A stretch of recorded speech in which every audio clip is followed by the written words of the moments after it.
So, we like to talk on the podcast about bootlegs and blank CDs with things printed on them for expensive games and repro labels. Counterfeits are called in the biz. Yeah. Really counterfeit. And people like to try to defend these things, especially like these repro I'm only the one labels and using stuff it. like that. It's just for me. Right. We've been saying this for 2 years.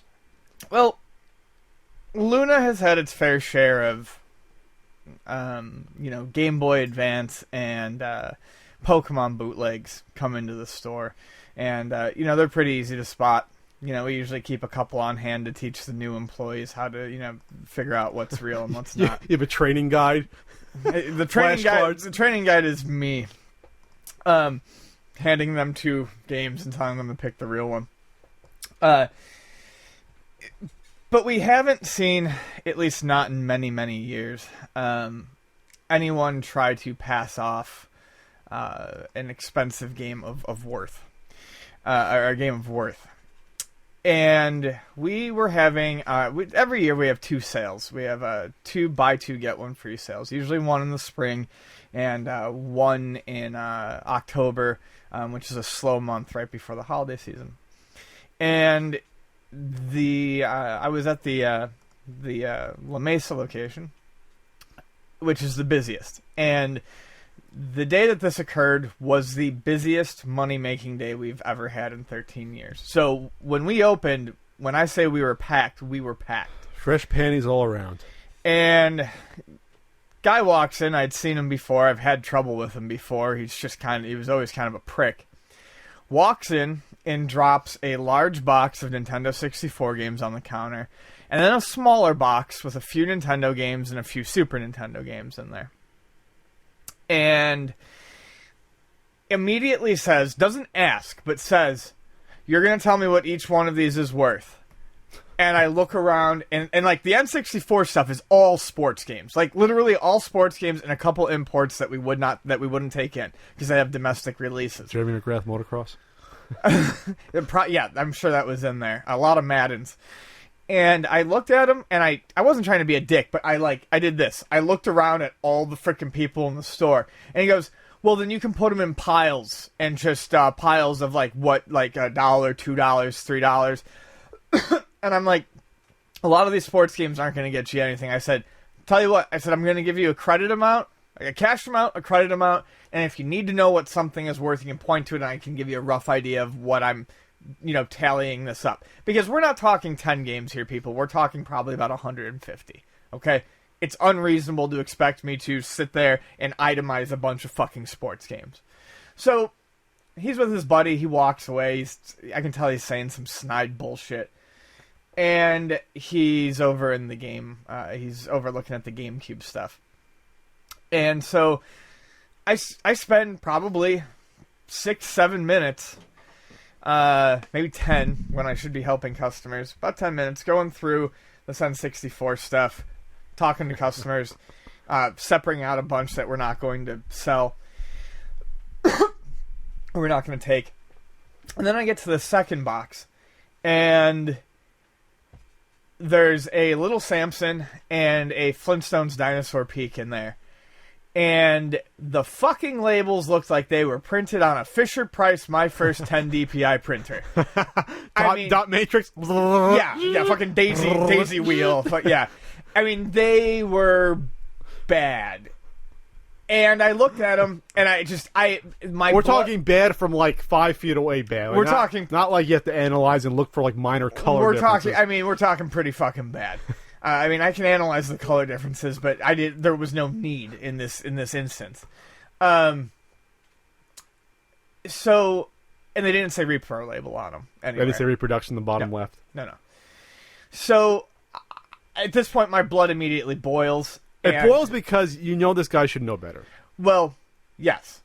So I immediately turn and I look at him, and very quickly this transaction is over to me. I said, "You can grab your bootleg crap and get out of here."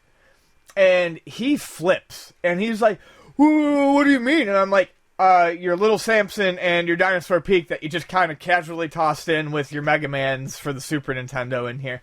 And he's like, "Well, all you had to do was ask, and I would have explained it to you." And I said, "No, I said, that's not how it fucking works. I said, you bring this stuff in, and if you have reproductions or counterfeits or bootlegs or whatever the fuck you want to call them, I say, it is your responsibility to immediately tell me what they are. Because if you do not, that means you're hoping that I fuck up and slip and give you a shitload of credit or money for stuff that is going to be useless to me. Stuff that is counterfeit, yes, and illegal. It would be illegal. It would be illegal for me to sell it. Yes. So he flips, and this is in a room. This is in a room full of people too, okay. And they're all like looking at him. They're like, what I mean, they were not on his, because he like turned and looked to like try to appeal to the crowd, and it was like, what? And like the whole room was like disapproving notes. I mean, it was hilarious. We've got like 25 people in there, and they're like. And these people know what a Little Samson is. Yeah, well, I mean, some of these people are, but I mean, they could hear from me saying that the guy was trying to sell expensive bootlegs. You know, they knew that he was in the wrong.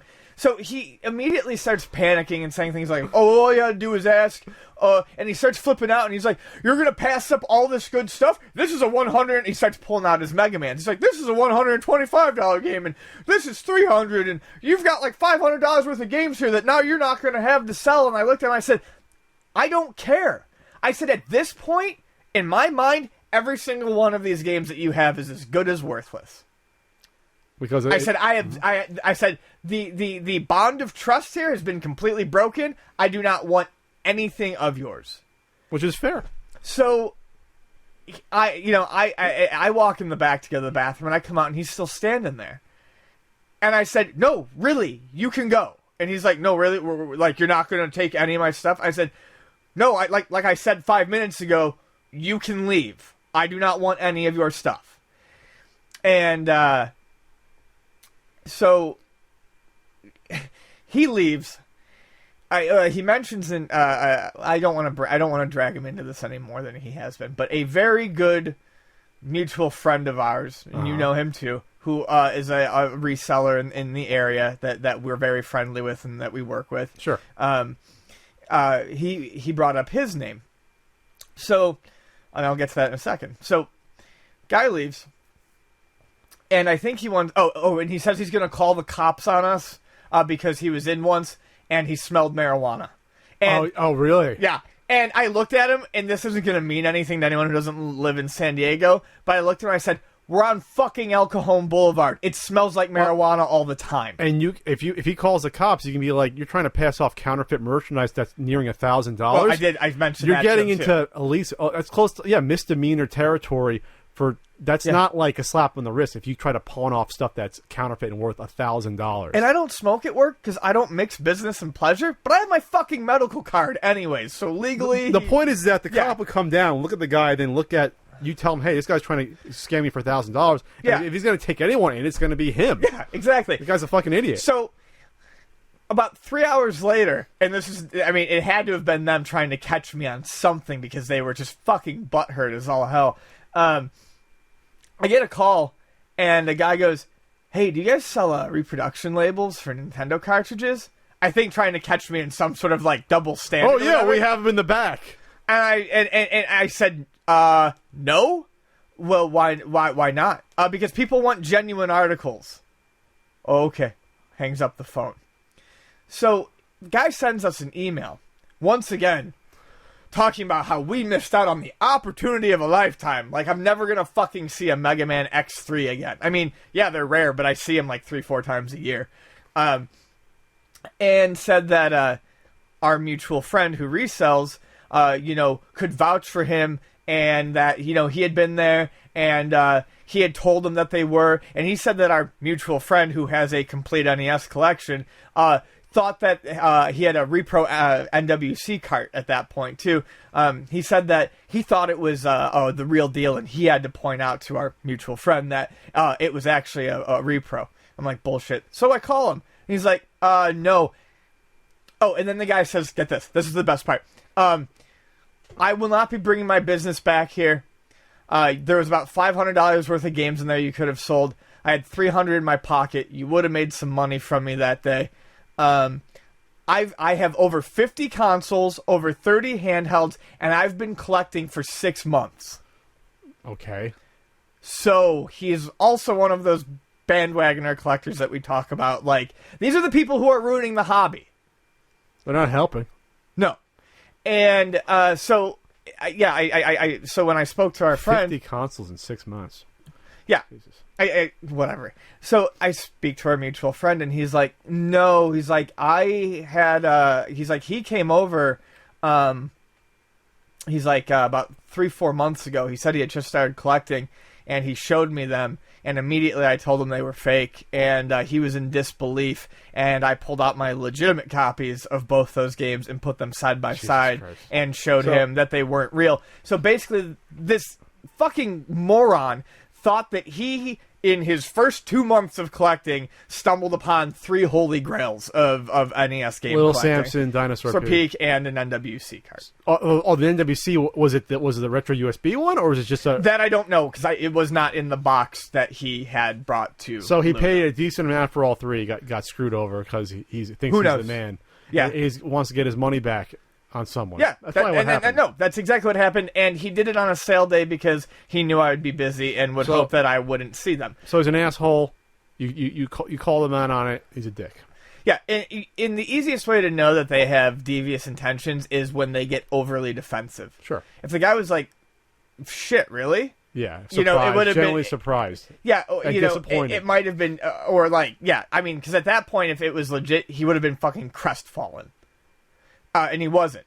So it was obvious that he was just trying to pull one over, and this kind of segues into our next segment.